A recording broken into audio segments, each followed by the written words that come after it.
Welcome to Kitchen Table Progressive.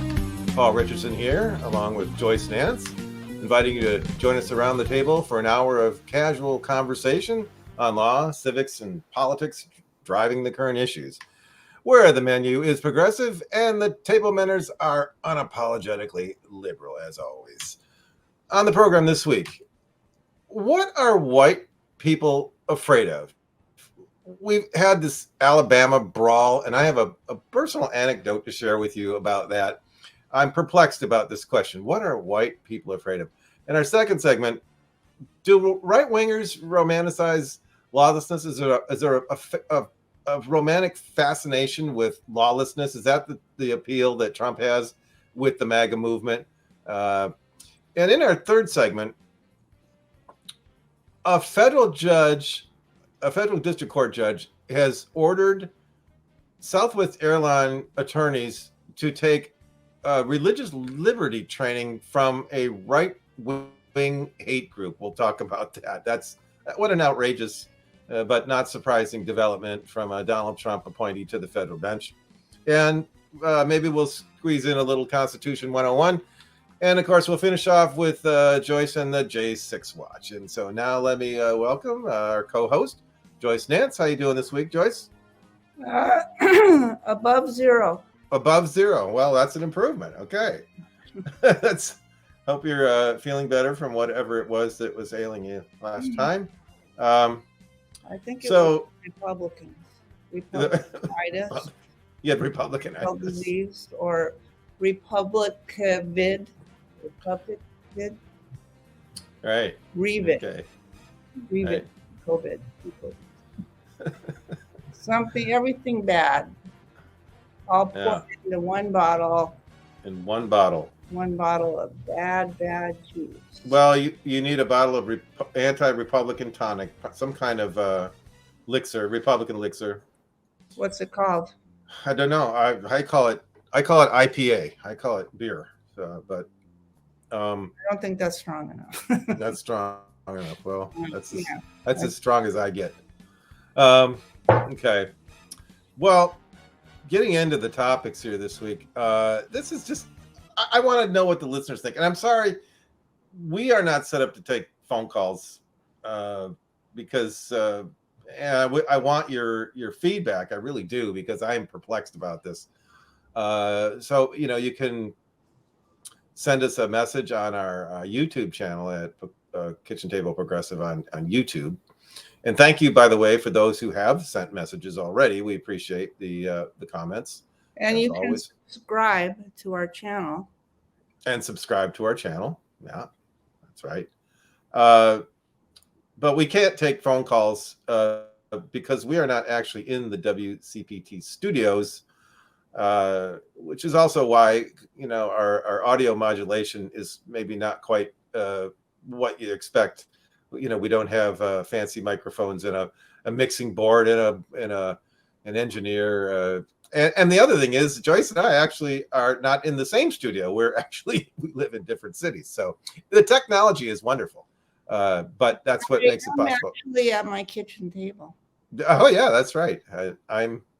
Joyce is at her kitchen table, and I'm at what qualifies as my kitchen table, where I do everything, including eat my office desk. So, but the story comes from this. So I have written a piece. I wrote it about 6 weeks ago about wokeness, and the title of the article. And by the way, you can go, if you go to our website at kitchentable.progressive.com, you can read my article. My articles are posted there, or when Joyce gets off her lazy rear end to actually post them, they will be up there.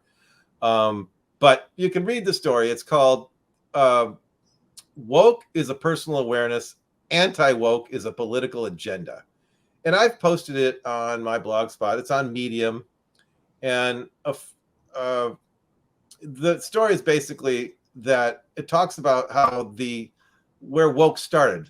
It was stay woke was a phrase that blacks used during the Jim Crow era, which is officially from 1896 to 1954. That's when our country country had the separate but equal doctrine.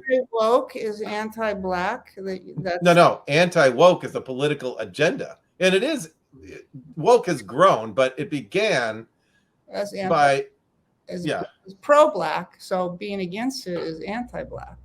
Right. That's right. Well, it essentially is. Yeah. Anti-woke includes being anti-black, but other people have become woke. Woke is a progressive thing. But what it meant to them at the time, to blacks at the time during the Jim Crow era, and why it was that period of time, 1896 to 1954, is because that's when the Supreme Court, until in Plessy versus Ferguson in 1896, ruled that states could have separate but equal facilities, and that was overturned in 1954. But during that period, the phrase "stay woke," blacks used because it was during that period of time that whites, it was possible, they realized that they could be blamed and framed for things they did not do. And in my article, I give about 4 or 5 examples, starting with the Scottsboro cases in 1931, where when 2 young white females were arrested on a train in was this Mississippi or Alabama? They said they were arrested for prostitution, and then they blamed these 9 young black males for raping them, and they all 9 were convicted and sentenced to death. The Supreme Court got involved and ruled that they could not be sentenced to death because they were denied representation in court. And the Supreme Court, this was before the Gideon versus Wainwright case in 1960, where the court ruled you have a constitutional right to representation. But the court ruled in 1931 that in capital cases where you could be sentenced to death, you absolutely had a right. And so they vacated the death penalty, but all except one of these 9 were spent 5 to 20 years in prison. The one was a young boy who I don't think he didn't spend any time in prison. But then there was the Emmett Till execution by a woman in 1955, said that he whistled at her, and her husband and another man beat and shot him. Then there was the Central Park 5 in 1989, where a woman accused 5 black men in Central Park of raping her. And they were exonerated in 13 years later in 2002 or 2003 after spending 13 years in prison. And then there was, I cited in the article, the Ahmaud Arbery case in 2020, where a black man... Wait a minute, but don't forget to add that Trump still wants those Central Park. That's right. That's in my article. You speak today that he still wants them in jail. Right. Donald Trump has refused to acknowledge their exoneration. Has refused, even though the actual rapist has admitted to it. That's how they found out. The actual that's criminal. how racist he is. Yeah, that's how racist Donald Trump is. Okay, so that's the article. You can read it. So an acquaintance, I won't say a friend, an acquaintance of mine, who's a Republican and not a MAGA Republican, not a right winger. He read my piece, and I happened to see him, and he said, "Hey, listen, I don't have time to talk, but I want to say I read your blog spot and about wokeism, and I just want to say, have you ever thought about what white people are afraid of?" He said, "Have you ever stopped to think about what white people are afraid of?" He says, "Hey, just something to think about." And then he got in his car and he left. And I'm like, well, that was kind of a hit and run. But I thought, oh, well, I've been kind of thinking, what can I write about?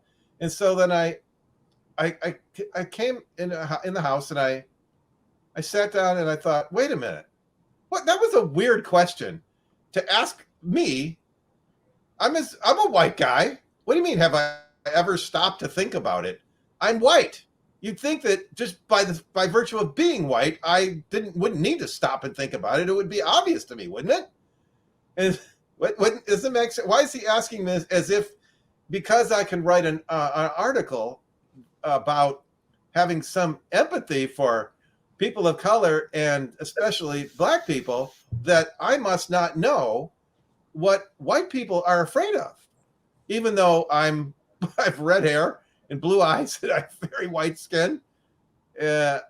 why is it that he thinks that I wouldn't be aware of what white people are afraid of? So I sat down to think about, how can I write this article?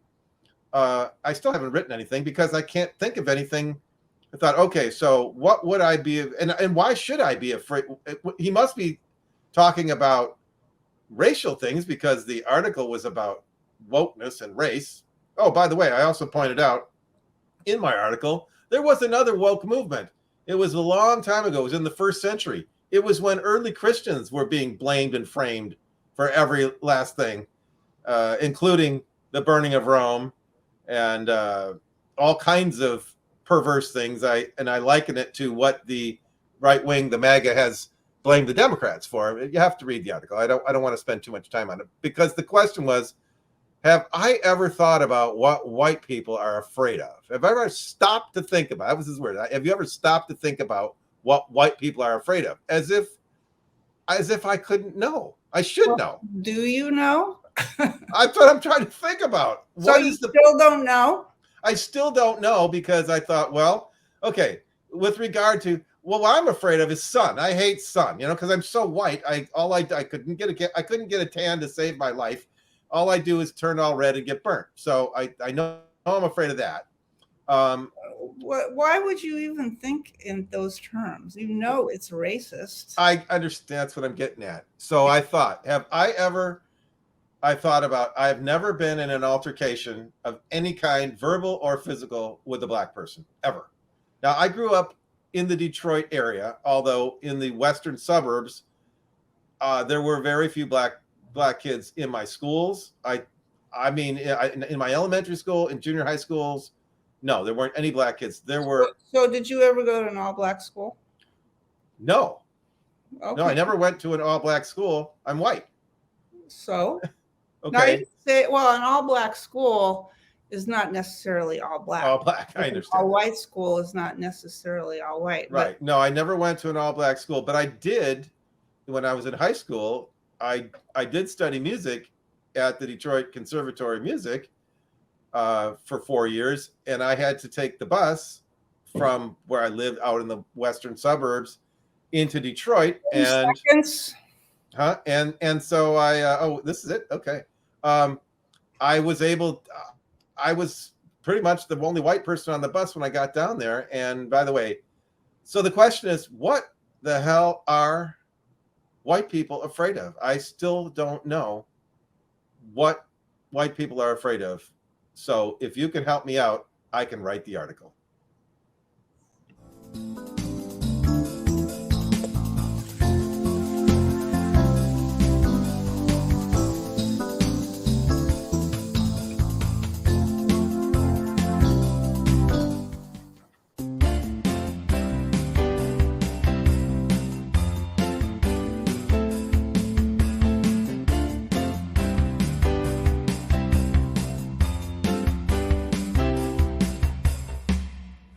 Okay, Paul Richardson and Joyce Nance back with you here on Kitchen Table Progressive here on AM 820 WCPT, Chicago's Progressive Talk.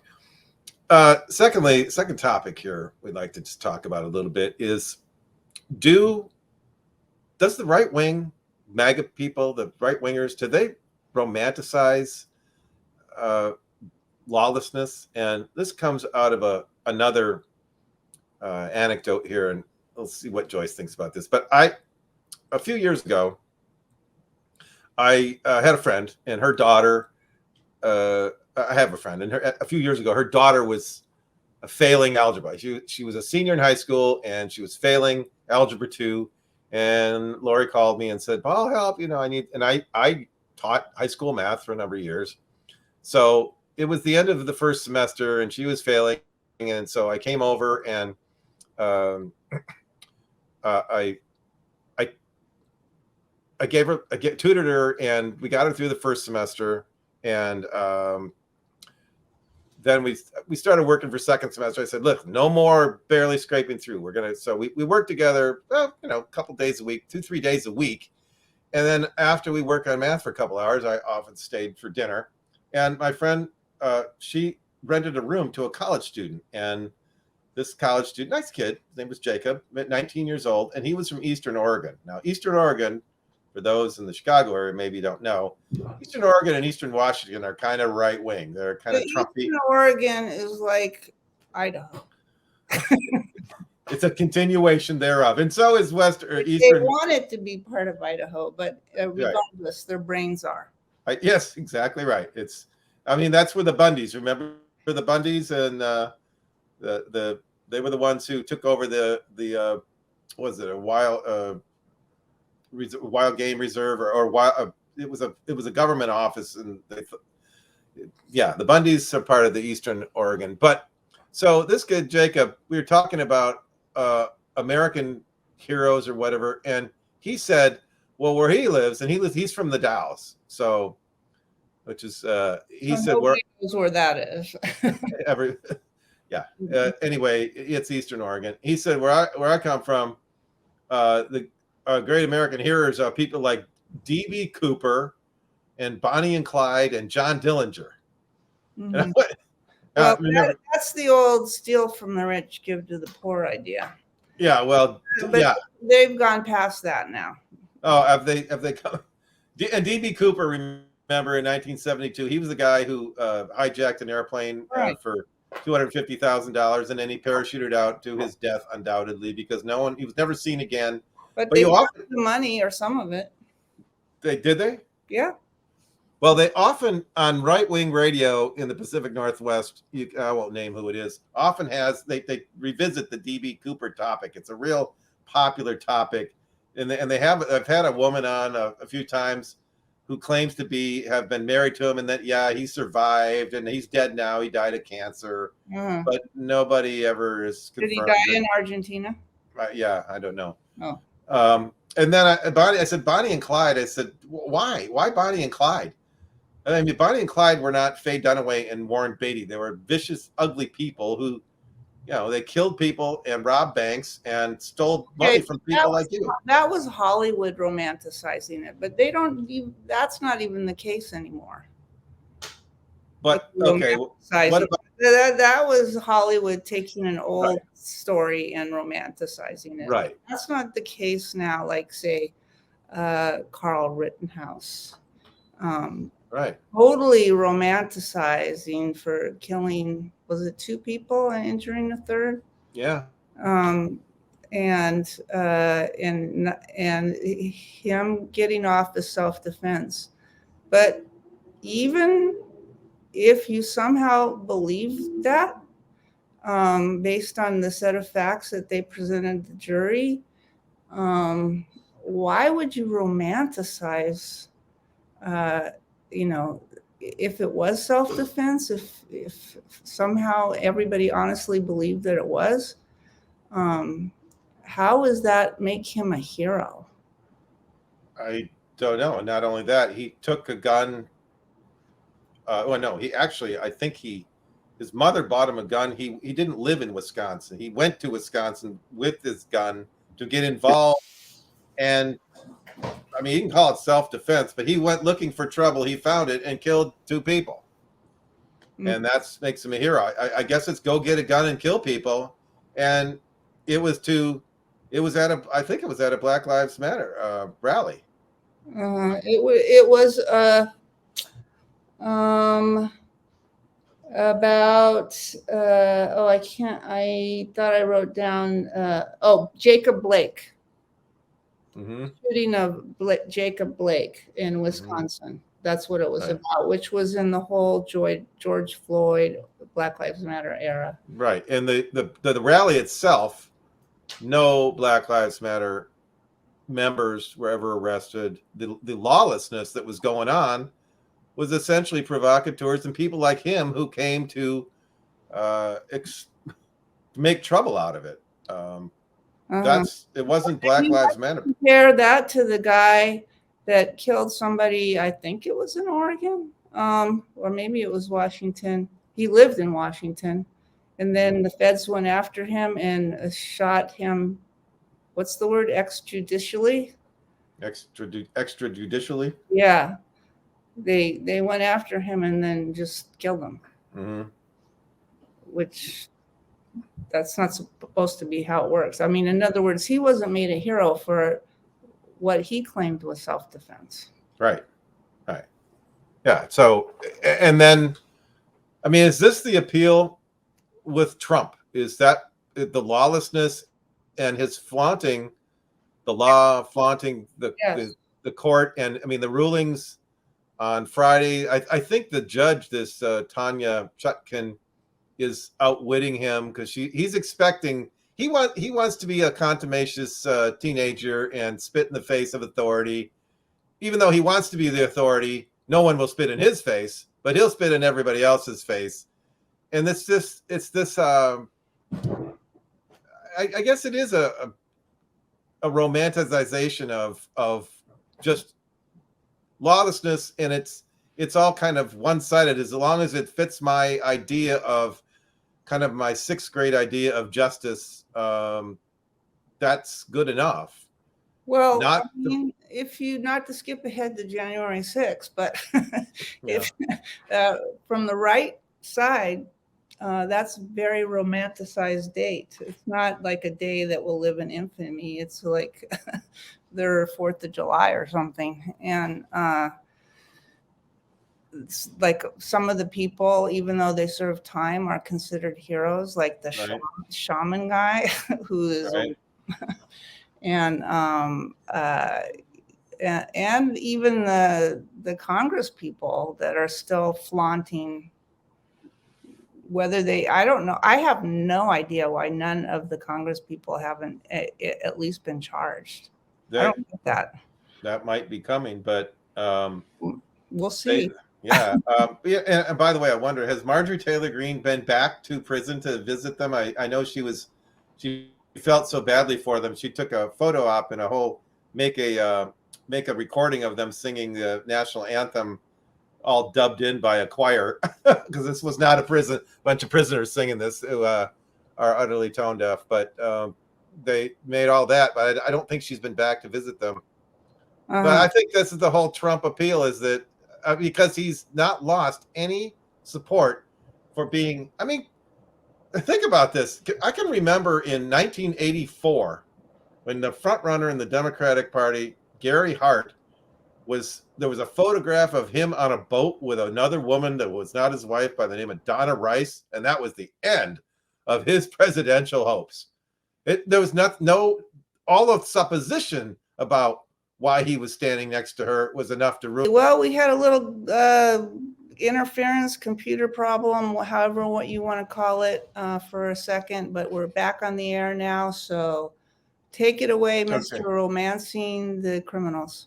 Yeah, romancing the criminals. Yeah, okay. So, well, the upshot, I think, is just that it seems that the right wing, certainly the MAGA right wing, are all about violence and criminality. I mean, they want a civil war. This is what they seem to think is a good thing for society. I don't know about the idea of them supporting the steal from the rich and give to the poor, because how is Donald Trump supporting that? He's supposed No, I said that was the old idea. Yeah, the old idea. The old idea. Now it's just like, you guys are criminals. We watch a lot of Dateline.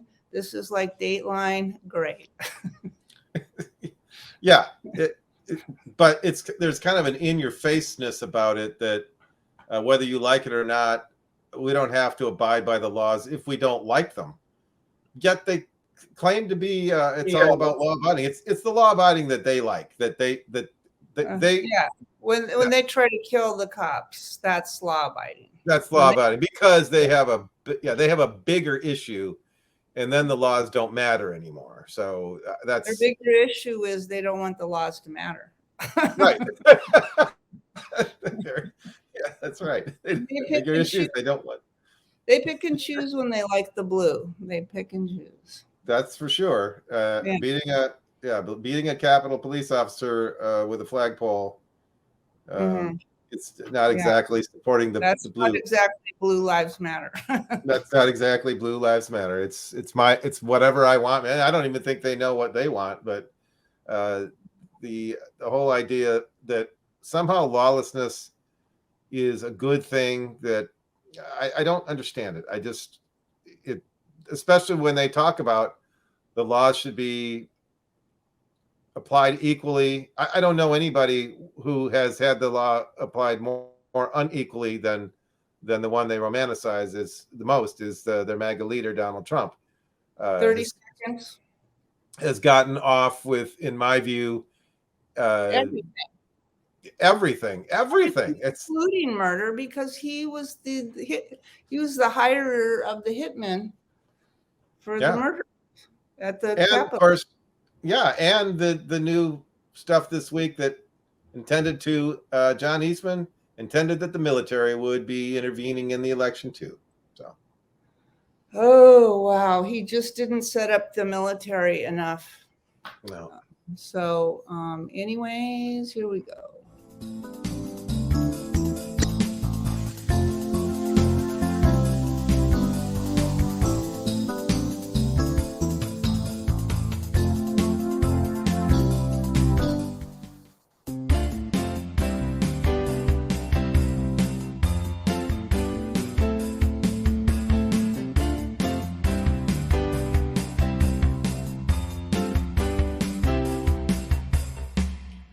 Okay, back with you on Kitchen Table Progressive. Paul Richardson and Joyce Nance here on AM 820 WCPT, Chicago's Progressive Talk. Hopefully our technical issues are sorted out, but since we don't really know why it happened, it could happen again. So hopefully not. Hopefully we can get... It was the Republicans. It was the... Yeah, well, it was the Republicans.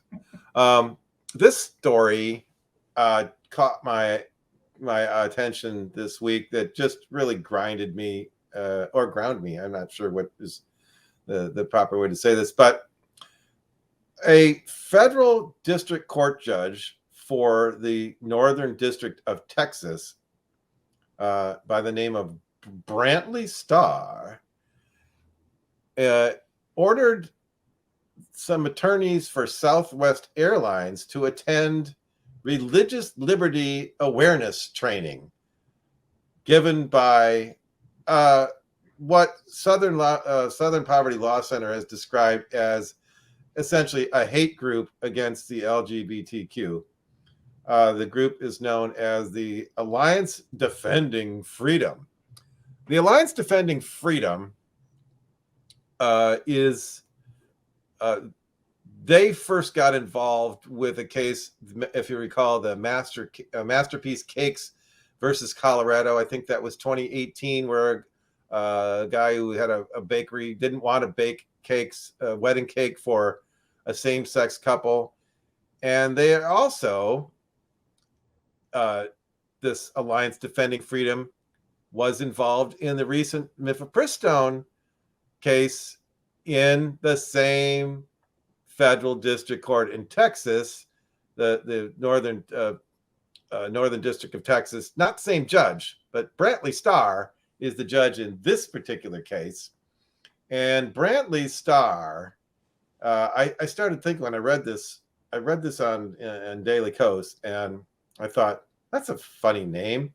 And then it hit me. I wonder if this guy is in some way related to Whitewater Special Counsel Prosecutor Kenneth Starr. Oh, and sure enough, yes, he is. This is the nephew of Ken Starr, who is now a federal district judge. And he is a Federalist Society member since 2005. He was born in 1979, so he's 40. I'm not sure what his birth date is. So he's 43 or 44, probably closer to 44 by now. Has no judicial experience. Does this remind you of anybody we've talked about lately? Has no judicial experience. Early 40s. Oh, that's right.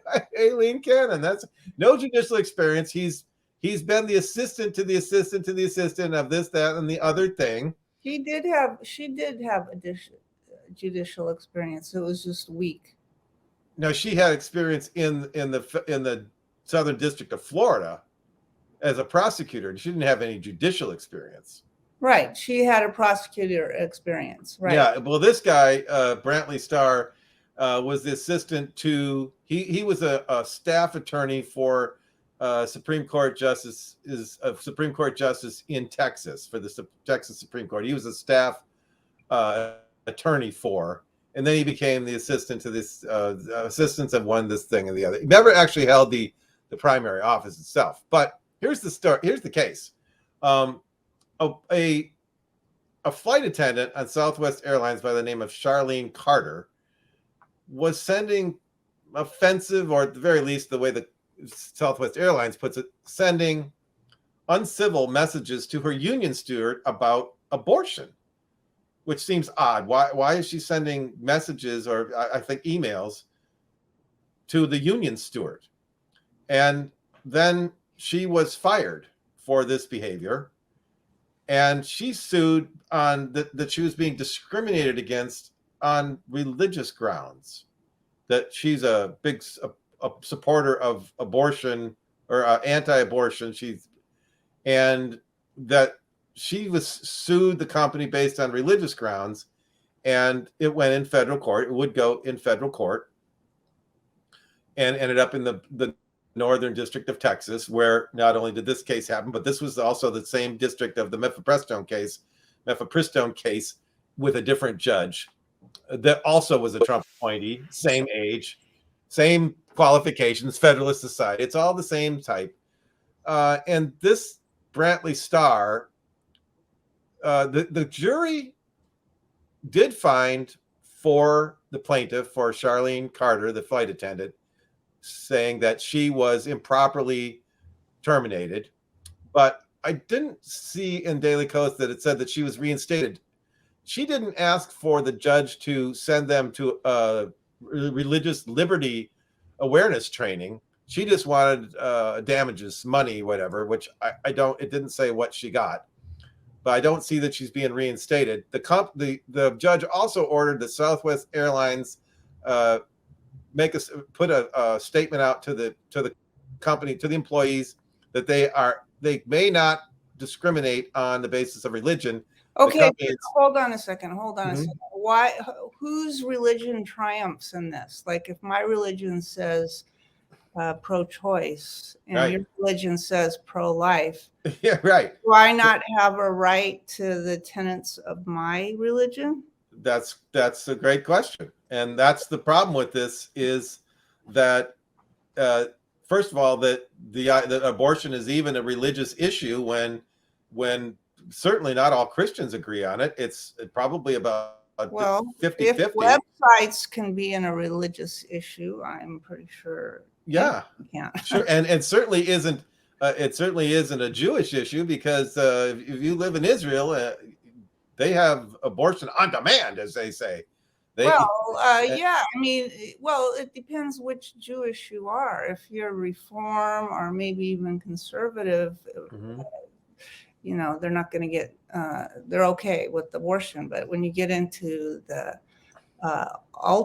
Orthodox and ultra-Orthodox and Chabad and stuff, they're extremely right-wing. They probably would be happy at Netanyahu's kitchen table. Yeah, probably. But here's the other thing. Why does this judge? Why send the attorneys to religious awareness training? They're just doing their job. They work for Southwest Airlines, and the airline management said, we want to fight this case. We want to fight the. So the attorneys have to go. You'd think that. So the judge wants the attorneys to change how they interpret their law based on religion, which seems like the opposite of the exactly opposite of religious. Exactly. It's kind of like, no, you've got it wrong. It's an absolute First Amendment offense that the judge is supporting or establishing, is working through the judiciary, through his equity, his judicial equity, to order them to go to religious awareness training so that they will have a better understanding of the way the right-wingers want things done. Actually, I think it would be a good idea for the attorneys to go and listen to what the people at Alliance Defending Freedom, so that they can pick at their legal theories. but it's outrageous. This is why. First of all, I don't understand this. How they, and the fact that the plaintiff won the case, that she was, makes me wonder But if, she even got money. yeah, she even got money. Yeah. Well, yeah. And, but here's the thing. It didn't have to have anything to do with religion. If you're sending, and the company did put out a memo, included in the memo where they said, it's not, they didn't say we may not, they say we do not. They didn't say what the court ordered them to say, we may not discriminate on the basis of religions. They said we do not. And then they also referenced in their memo uncivil. They sent the memo that we do not also tolerate uncivil speech, and referenced directly things that this woman had said. She was fired for being uncivil, and frankly, there's no reason for her to be emailing her union steward. Well, I thought Trump, the leader of the free world right side, is the definition of uncivil. Exactly. That's kind of our last segment. We all emulate. Why is that okay? But yeah, right. You swear to the cable company on that call. Yeah. Well, and then here's the interesting part. It wasn't the union that fired her. I didn't see this, but it occurred to me that if the company fired her before it went to court, that probably the union had to defend her, even though she's sending a Huh? Well, I mean, if it was defensible, which it isn't, but the union doesn't usually take that attitude. They will usually defend. It depends on what kind of union. I don't know. Is a union of flight attendants? Apparently, and she'd been an attendant a long time flight attendant with Southwest. So she became suddenly, at least within over a period of time, uncivil with regard to this. I don't know why you'd be sending. This is completely unrelated to work, offensive or at the very least uncivil emails to your union student about abortion. This has nothing to do with your job. So how the judge, this is what makes me think there was something askew, and Southwest is appealing this. There was something askew with the way I have no doubt, with the way the judge, Brantley Starr, or gave instructions to the jury. Because if Southwest is appealing, they can't appeal in a civil case. They cannot appeal based on the finding of fact. That's the jury's job. But if you're going to appeal in a civil case, it has to be entirely on mishandling the jury, mishandling the law. Exactly, mishandling of law. That's the judge's job. And I can see if the judge is ordering the attorneys. I mean, what does that have to do with anything? You're going to go to by this and this right with this Alliance Defending Freedom. Well, I almost think them ordering the attorneys is a crime. Yeah. They don't have a choice. They're telling them how to interpret facts or how they want them to it would be like if this was in Afghanistan and that exact same thing happened, everybody here would go, oh, those savages, they right. Tell their lawyers that they have to rule strictly on religion. That's crazy. Right. And 30 seconds. Yeah. Okay. Well, so we'll have to see where this goes, but the Southwest is appealing it, and we have to just be aware, be woke, stay woke, that this is exactly every Trump appointee in the federal courts, same cut out of the same cloth, same mold, to ramrod down your throat their own religious, extremist religious views. So we'll look at some more right about. Back.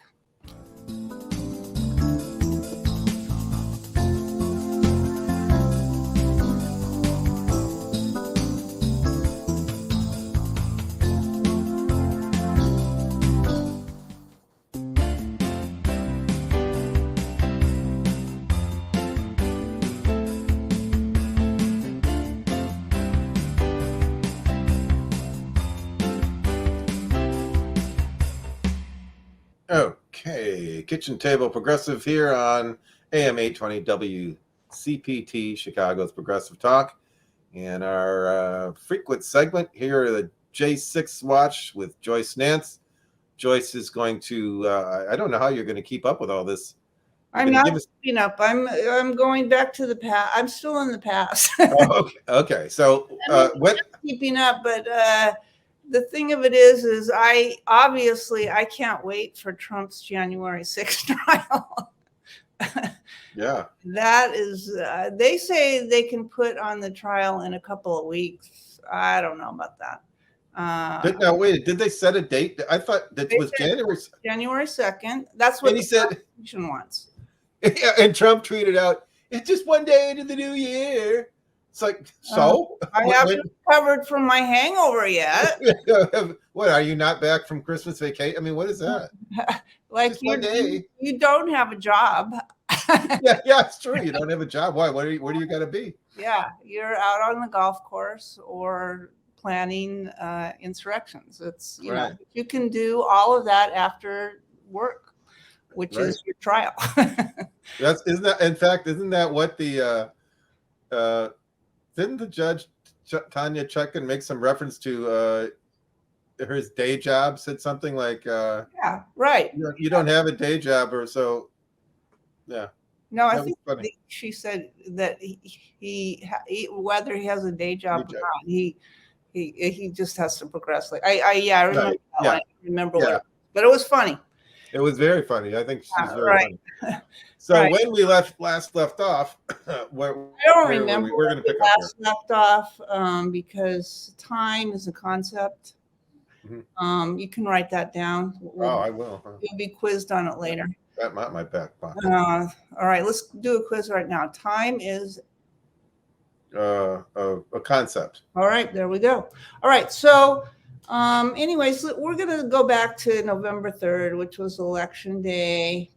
And actually, I might want to get into this a little bit more next week. But Sean Hannity texted Mark Meadows promising an on-air campaign push for the president on Election Day. Yeah, right. Mark Meadows, who he's in the shadows. He's right now.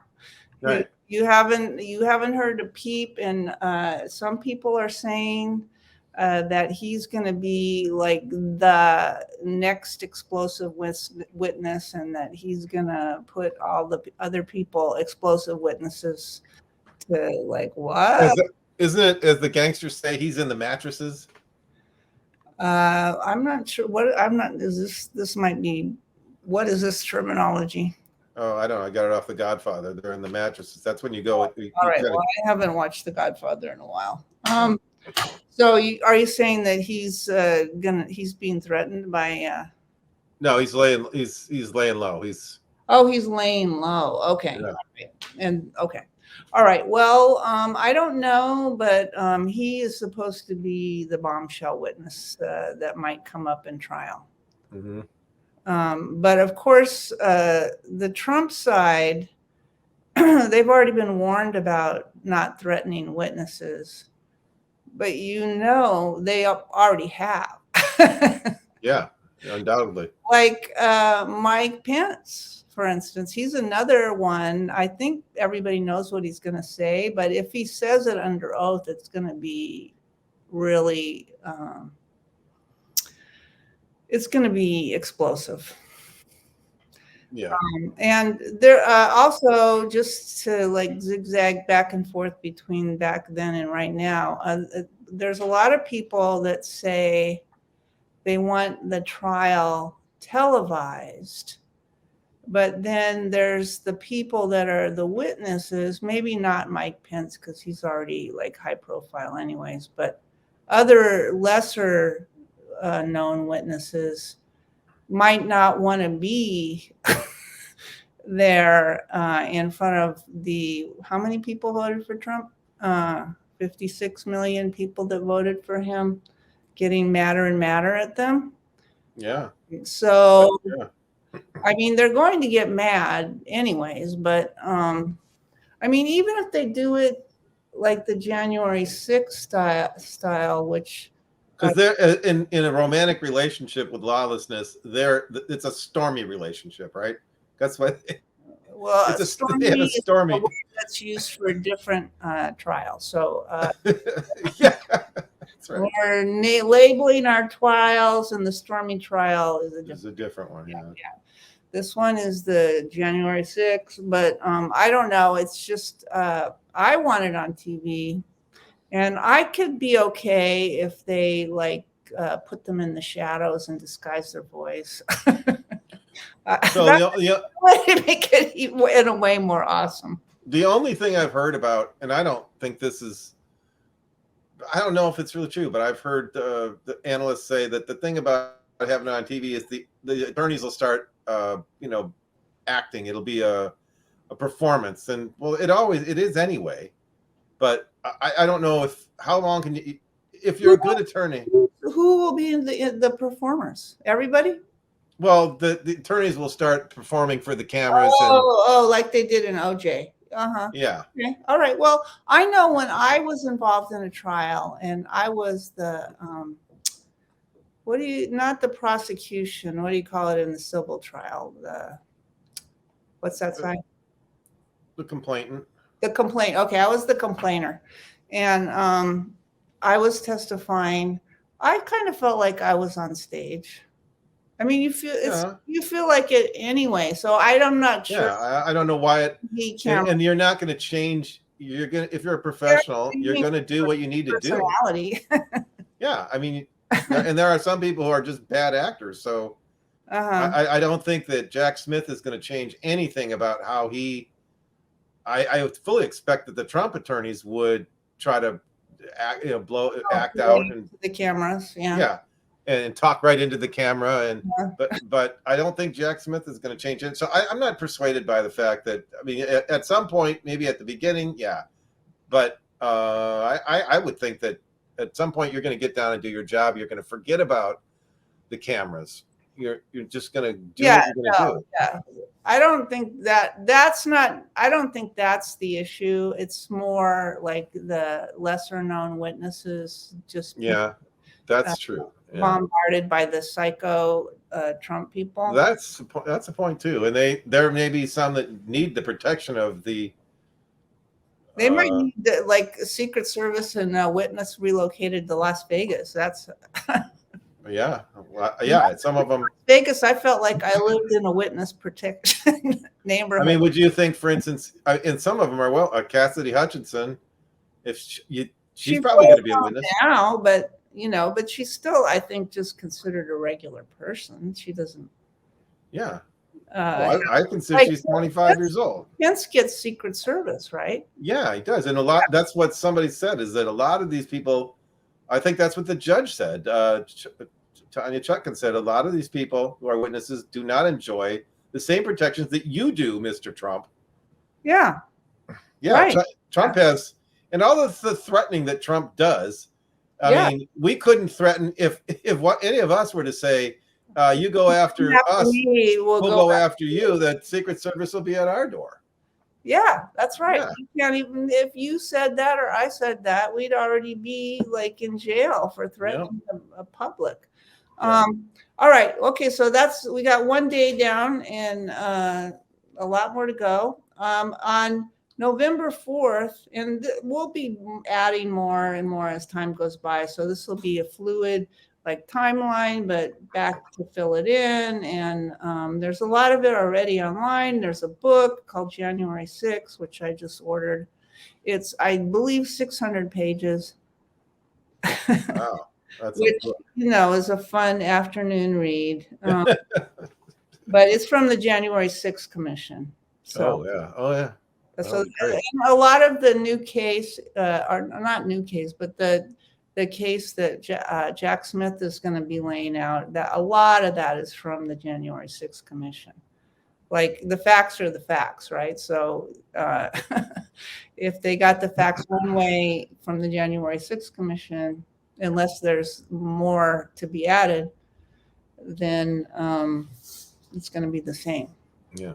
But they're still, I think, still just equally as shocking. And when they get to the Georgia one, I almost wonder if that might be the most shocking, because we know a little bit, but I think there's a lot more. Oh, I think there is a lot of interference in Georgia, and I think there will be a lot that comes out in Michigan, because those people who are in Michigan who interfered, like the guy who ran for Attorney General, Matt DePerno is his name.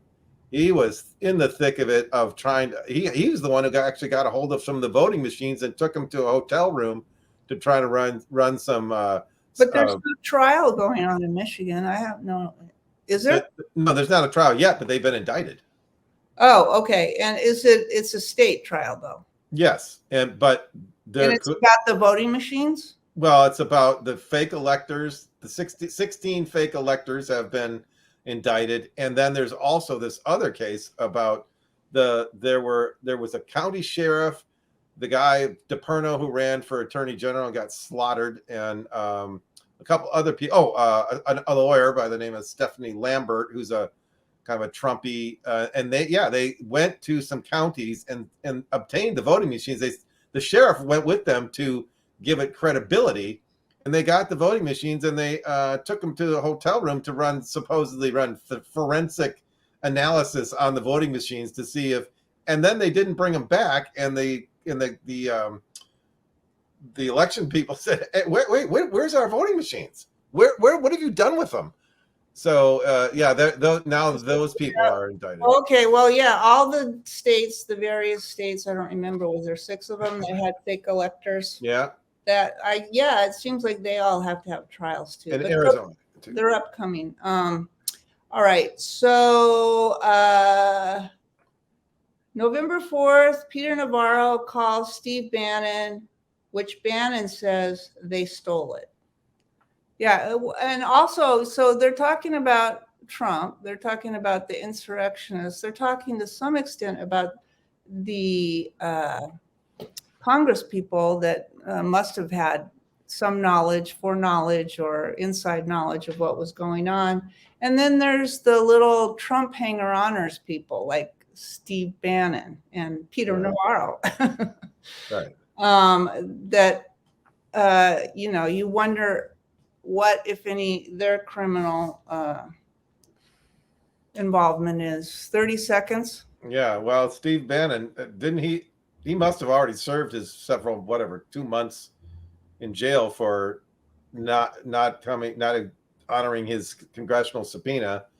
But so why would you do that if you didn't have more to hide? Why would you spend any time in jail unless you thought you were covering up for spending more time in jail, right? So thank you, everybody, for joining us today. We had a good time with you, and we appreciate it. And we will see you next time. Yeah.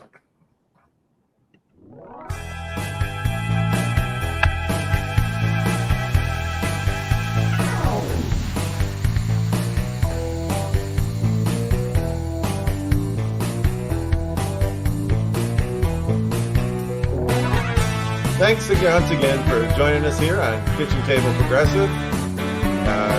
Check us out on our website at kitchentableprogressive.com and also on our YouTube channel, Kitchen Table Progressive.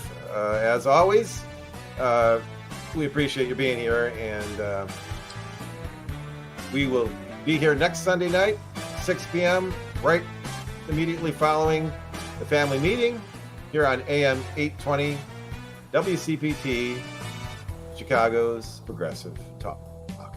We'll see you next time.